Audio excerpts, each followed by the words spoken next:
Christmas lovers and enthusiasts, you are listening to Closer to Christmas. Today is October 7th. That means there are 79 days left until Christmas. All right, so we're counting down some of our favorite gifts this week. Again, I'm joined by Ashley from Christmas Chapters podcast. Yay! All right, so we're going to go with another gift. I'll let you go first. Guess first. Of course. So this one is from Christmas of 1995. It was the Sky Dancers, or what you probably know as the Spinning Fairies, but you worked in the toy department, so you know exactly what I'm talking about. Oh, I know Sky Dancers, yeah.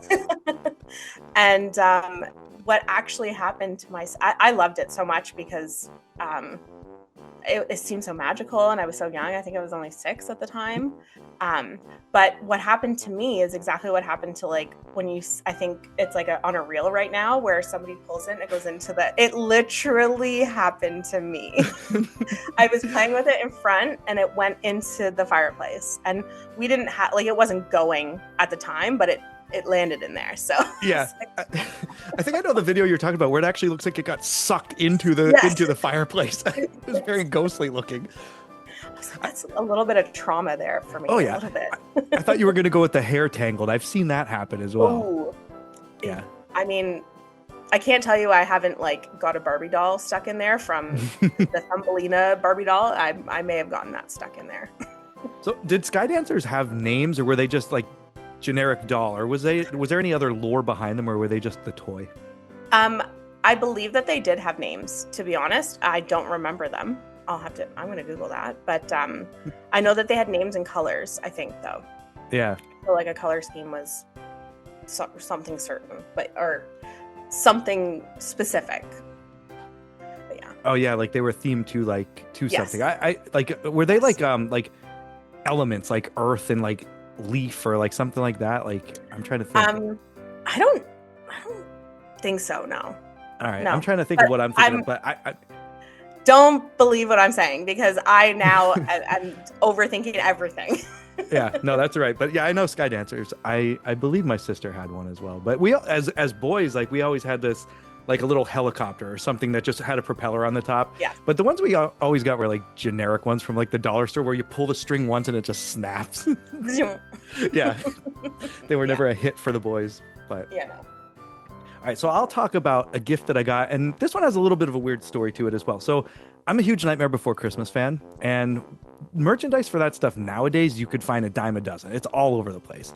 But back when the movie came out, it was pretty rare. So when something came out, I wanted it, you know. That would have been ideal because there was not much. So I was gifted a blanket that was bought from the Disney store, and you were able to customize it with they'll embroider like a person's name on it or whatever you wanted it to say.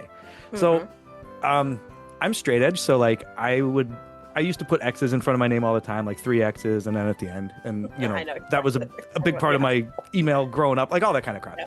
So the person gifting me the blanket tried to have it customized to say XXX Charlie XXX.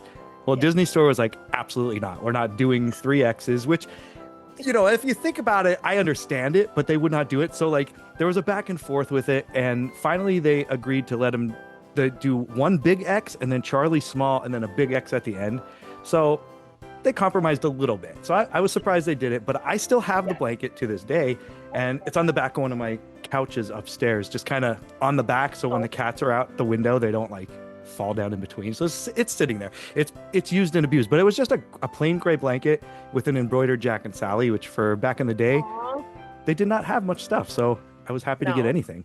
Now, I mean, you can't see it behind me, but I have like a whole wall of Nightmare Before Christmas stuff behind me now. But Now that you say that, it's funny because we had something called the It Store in Canada. Mm-hmm. It was where you could buy like Beanie Babies and like kind of toys like that. And then so you could buy it there, or Spencer's came. I don't know if you guys have Spencer's. Oh yeah, we have Spencer. Yeah. So that came, and there was only one Spencer's in like a proximity of, like, I don't know, a province. Mhm. So that started to come out with, like, I don't know if you remember Emily the Strange, but like it was like she looked kind of like Wednesday Addams. Okay, and no, she wore like high socks, red and black high socks. yeah, I'm wondering. This is probably like around the time of like Invader Zim or like Johnny. What was his name? I can't think. But I think I know the era you're talking about. Yes.